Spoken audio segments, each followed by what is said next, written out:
અમદાવાદમાં બે બાંગ્લાદેશીઓની ધરપકડ કરવામાં આવી છે। નકલી પાસપોર્ટ બનાવીને તેઓ વસવાટ કરતા હતા। આરોપીઓની તપાસમાં મોટા ખુલાસા થયા છે। છેલ્લા 12 વર્ષથી ગેરકાયદેસર વસવાટ કરતા હતા। નારોલ વિસ્તારમાં ગેરકાયદેસર વસવાટ કરતા હતા। ભારતીય હોવાના બોગસ પુરાવા પણ તેમની પાસેથી મળી આવ્યા છે। વધુ વિગત સાથે સંવાદદાતા જિગ્નેશ આપણી સાથે જોડાઈ ગયા છે। જિગ્નેશ, હવે ગેરકાયદેસર બાંગ્લાદેશો પર તવાઈ બોલાવવામાં આવી રહી છે।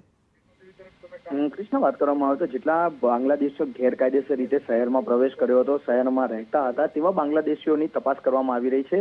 પાસપોર્ટ ઓફિસ દ્વારા અંદાજિત 500 જેટલા એવા લોકોની યાદી હતી તે રાજ્યભરની પોલીસને આપવામાં આવી હતી, જેમાં તે લોકો ખોટા દસ્તાવેજનો ઉપયોગ કરી અને શંકાસ્પદ રીતે તેઓના પાસપોર્ટ બન્યા હતા। જેના આધારે તપાસ કરતા ગુજરાત એટીએસે આજે 2 શંકાસ્પદ બાંગ્લાદેશીઓની ધરપકડ કરી છે અને તેમના વિરુદ્ધ કાર્યવાહી કરવામાં આવી રહી છે। બંનેની તપાસમાં હકીકત સામે આવી છે કે તેમણે ભારતીય હોવાના તમામ પુરાવા બનાવી લીધા હતા। તેમની પાસે ભારતીય પાસપોર્ટ પણ હતો અને તેઓ પોતાની ઓળખ પણ ભારતીય તરીકે આપતા હતા। જ્યારે એટીએસે તપાસ કરી ત્યારે તેમના કેટલાક વ્યવહારો પણ મળી આવ્યા છે। ખાનગી કંપનીઓ પણ તેમને શરૂ કરી હોવાની માહિતી મળી રહી છે। તો બીજી તરફ તેમના જે દસ્તાવેજ હતા તે ક્યાંથી, કોની પાસેથી, કેવી રીતે બનાવ્યા તે અંગે એટીએસ દ્વારા તપાસ શરૂ કરવામાં આવી રહી છે। અને આ મામલે અત્યારે જે 2 બાંગ્લાદેશીઓ પકડાયા છે તેમના કોની સાથે શું કનેક્શન છે, છેલ્લા 12 વર્ષથી ગુજરાતમાં અને અમદાવાદમાં નારોલ વિસ્તારમાં વસવાટ કરતા સિવાય તેમને અહીંયા કયા કયા પ્રકારના વ્યવસાયો કર્યા છે, તેઓ આ પાસપોર્ટના આધારે પાકિસ્તાન કે અન્ય કોઈ ગલ્ફ કન્ટ્રીમાં મુસાફરી કરી છે કે કેમ, તે તમામ મામલે અત્યારે ગુજરાત એટીએસ તપાસ કરી રહી છે। જી બિલકુલ, આભાર આપનો તમામ વિગત માટે।